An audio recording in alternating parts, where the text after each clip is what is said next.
Hi buddies. இன்னைக்கு mother's day special. அம்மாவை கூப்பிட்டு விஷ் பண்ணி gift கொடுத்து சர்ப்ரைஸ் பண்ணலாம். மம்மி இங்க வாங்க. இது வந்துட்டேன். Happy mother's day. Happy Mother's Day. Thank you.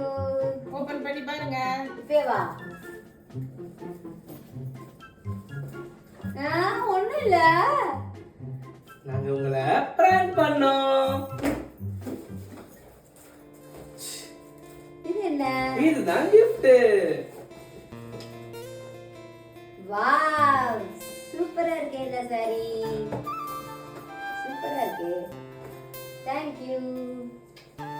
Thank you. நாங்க எங்க அம்மாக்கு gift கொடுத்து சர்ப்ரைஸ் பண்ணிட்டோம். அதே மாதிரி நீங்க உங்க அம்மாக்கு என்ன gift கொடுத்தீங்கன்னு சொல்லிட்டு கமெண்ட்ஸ்ல மென்ஷன் பண்ணுங்க. Happy Mother's Day.